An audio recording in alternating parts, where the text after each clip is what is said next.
en pleine nature, avant même de savoir ce qu'on veut faire, penchons-nous quand même sur combien de temps on veut notre timelapse. On veut qu'il dure 3 secondes, 5 secondes, 10 secondes, 15, 20, 30, 1 minute. Il est un minimum important de se poser cette question malgré tout. Car le débit standard d'image qui est suffisant pour recréer un objet en mouvement est de 24 à 25 images par seconde. Autrement dit, si vous vous contentez de prendre seulement 24 ou 25 images, votre timelapse marchera, mais il durera une seule seconde. Donc pour déterminer combien d'images il va nous falloir pour un nombre de secondes terminé voulu, il va falloir faire le petit calcul suivant. Vous multipliez le nombre d'images que vous désirez avoir par seconde par rapport au temps que vous désirez à la suite. Exemple, en une seconde il nous faut 25 images, et je désire avoir une seconde. Bon bah, 25 x 1 égale 25, bon jusqu'à là ça va. Nous voulons 10 secondes, 25 x 10, 250. Pour un timelapse qui va durer donc 10 secondes, il va nous falloir 250 images. Vous voulez 30 secondes, vous faites 25 x 30, c'est égal 750. Il vous faudra donc 750 images pour avoir 30 secondes de timelapse. Tout ça pour aboutir à un timelapse vraiment bien fluide et régulier. Donc ça c'est bon pour savoir combien de temps votre timelapse va durer au visionnage. Après pour les cas particuliers, il est bien pratique également de savoir combien de temps physiquement on va mettre pour créer un timelapse de 10, 20 ou 30 secondes.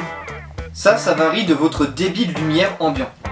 Du nombre de secondes que vous désirez aussi, mais vous vous doutez bien que si vous voulez 1 heure de timelapse, il va falloir rester bien plus longtemps que si vous voulez que 10 secondes. Alors qu'en pleine nuit, 10 secondes va mettre beaucoup plus de temps qu'en pleine journée, un timelapse qui va durer, je sais pas moi, 30 secondes. Si lors de votre timelapse, l'exposition est de telle que votre obturateur est à fond, 1/400e, 1/8 millième de seconde. Même si vous voulez 1500 images au final, ça va s'écouler plutôt vite, le temps d'une musique ou deux, allez à tout péter un petit quart d'heure, mais ça va aller relativement vite. Alors oui, j'en entends déjà dire, bah, tu vas voir que je vais te mettre ça en mode vidéo, puis je vais filmer, puis après je vais raccourcir, quoi, tu vas voir que ça va pas commencer à me faire chier. Bah oui mais non, c'est carrément faisable, mais c'est loin d'être pratique. C'est une bonne méthode mais elle a ses limites. Simplement parce que comme je l'ai dit plus haut, au bout d'un moment votre appareil photo se coupe de lui-même. D'autant plus que la correction, la retouche ou le développement ne se fera pas aussi aisément que si c'était des photos. Pourquoi je reviens là-dessus? Eh bien admettons que vous désirez un timelapse des étoiles. Prenons par exemple ce timelapse que j'ai réalisé sur les coups de minuit 1h sur les pistes aériennes de Saint-André-du-Var. Donc si vous voulez des chiffres, vous allez pointer votre appareil photo de sorte à ce que la règle des tiers comprenne 1/3 de planètes et 2/3 d'étoiles. Un peu comme ça. Photoshopage de taré. Vu que c'est une série de photos que vous allez vous apprêter à prendre, quand vous utiliserez votre appareil photo, dans la mesure où la scène est relativement sombre, il va falloir un long temps d'exposition. Un très long temps d'exposition. Admettons par exemple que l'obturateur est à 30 secondes. Vous voulez 10 secondes de timelapse, à raison de 2 photos par minute, soit 60 secondes. En 60 minutes, soit 1 heure, vous n'aurez que 120 photos. Comme le calcul y oblige, il vous faut 250 photos pour faire 10 secondes. Là, on est qu'à 120. 1 heure. Donc pour obtenir vos 250 photos, il va falloir que vous laissiez votre appareil photo prendre vos 250 photos dans un laps de temps de 2h05. Et comme du rap ça fait toujours du bien, et bah attendez encore 5 petites minutes de plus et relancez une petite série de photos. Donc comme vous pouvez voir, j'ai réalisé ce timelapse en 2h10. Ouais. Pour 10 secondes. Il faisait froid. Il n'est pas du tout primordial de savoir combien de temps nous allons mettre pour faire notre timelapse. Mais moi, juste, j'aime bien savoir que quand je vais aller là-bas pour faire ça, je vais mettre tant de temps. Et j'aime bien me dire, voilà, si je fais ça, attends, j'ai mon timelapse, j'ai mes photos, tac, tac. J'aime bien que ce soit un petit peu carré. Donc maintenant qu'on connaît la théorie, eh ben, je propose de passer à la pratique. À l'heure où je tourne cette vidéo, nous sommes le 11 mars. Et ce 11 mars, à la gare d'Évreux, il va y avoir 3 trains qui ont passé dans un laps de temps de 3 minutes. Donc à raison de 25 images secondes pour un timelapse qui va durer 14 secondes, il me faut 350 photos.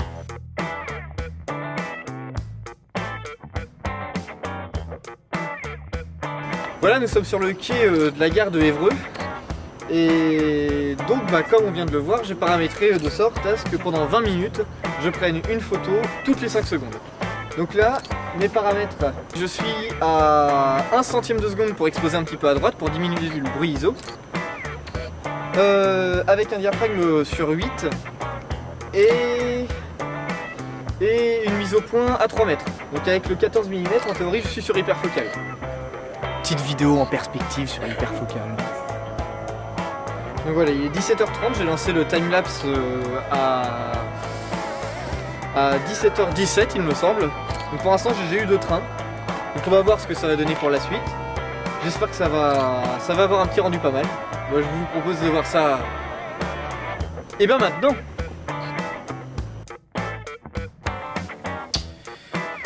Voilà, donc là mes fichiers sont en train de s'importer sur mon ordinateur, donc on voit bien que ça m'a quand même pris presque 10 gigas hein, de vidéos, enfin de photos prises en RAW. Et donc je vais ouvrir tout ça par la suite sur Lightroom. Donc voilà, mon importation est en faite, je vais aller dans le menu développement, j'attends que ça charge. Voilà, donc étant donné que la vidéo est en 16/9, je vais tout de suite aller dans l'outil recadrage et recadrer tout ça en 16/9. Je m'aperçois avec les lignes que je suis pas totalement droit, bon alors ça choque pas des masses, mais bon, vu que je le remarque, je vais rectifier ça quand même.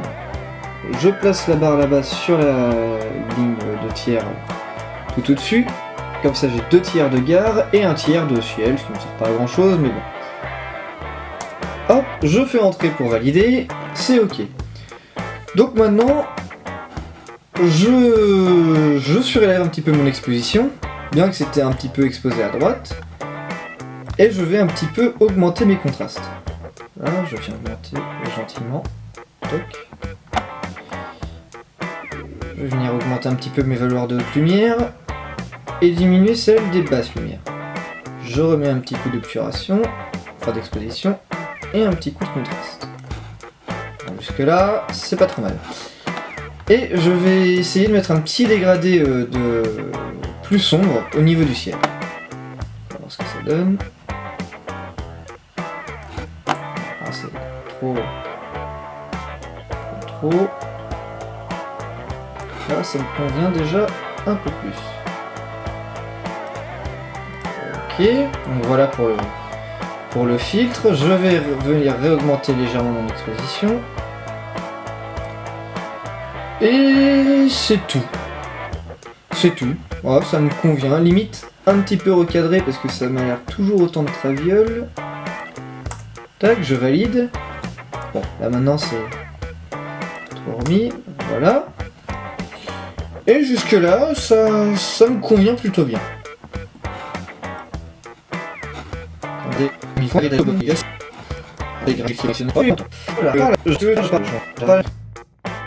Donc je fais pomme A pour tous les sectionner et je viens sur synchroniser. On attend. Et là, toutes mes images normalement se mettent au bon format. Voilà, on voit même, tiens, le train qui commence à arriver. Les gens qui commencent à monter. Ok, bon bah jusque là on est bon. Et par la suite, bah, il me reste plus qu'à faire pomme A. Pourquoi ça s'affiche pas elle? Qu'est-ce qu'il y a là? Ça va pas? Ah si, c'est bon. Je fais pomme A pour resélectionner.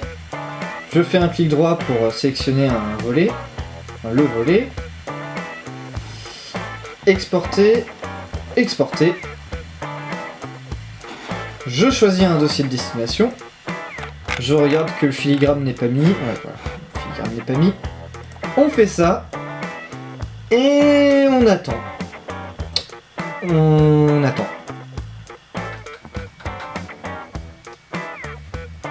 C'est quand même super swag un saxophone. Quand même.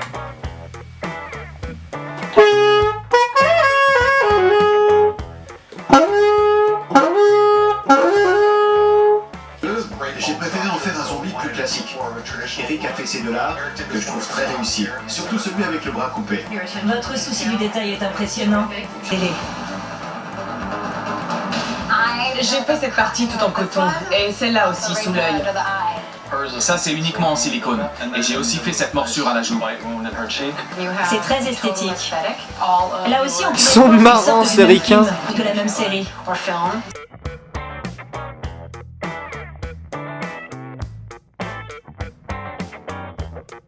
Voilà, vu que le tout maintenant est exporté en JPEG, je vais pouvoir donc les transformer via un logiciel de montage.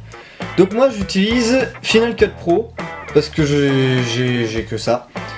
Mais plein de tutos sur YouTube expliquent comment faire avec d'autres logiciels. Donc si vous disposez de, je sais pas moi, Sony Vegas ou Movie Maker, tas de choses et d'autres, vous avez moyen de regarder un de ces tutoriels sur YouTube pour savoir comment on fait.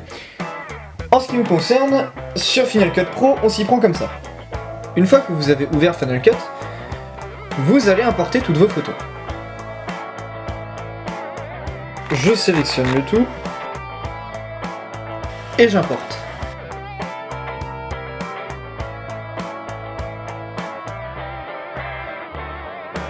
Une fois les photos importées, je viens les sélectionner.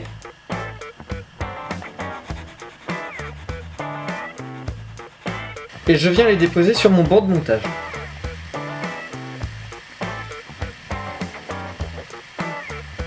Il me demande de choisir un format, une résolution et un débit d'image par seconde, pardon. Et on a vu tout à l'heure qu'on essayait de se débrouiller pour que ça fasse 25 images par seconde. Donc je sélectionne 25. Format 1080p HD, bon bah de toute façon, voilà. Hein. Ah, je peux faire de la 5K, bah tiens, je viens de découvrir ça. La résolution, tout est bon, on fait OK. On laisse gentiment l'importation des données se faire.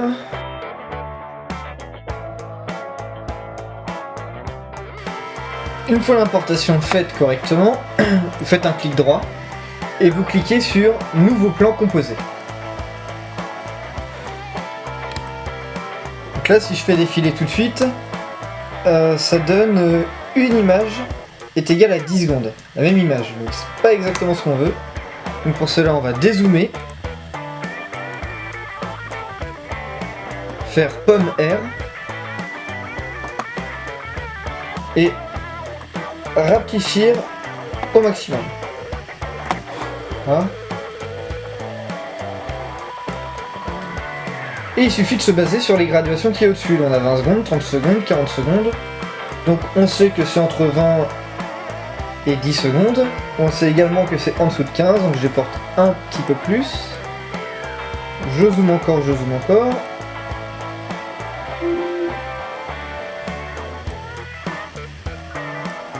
Je mets ma tête de lecture à la fin pour que le zoom suive cette tête de lecture.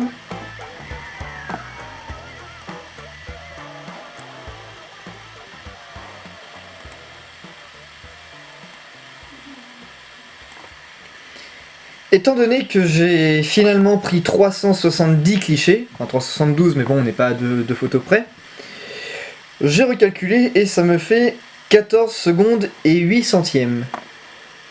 Donc je viens chercher le 14 secondes qui est déjà là, et je compte 900, 800, normalement ici tout est bon.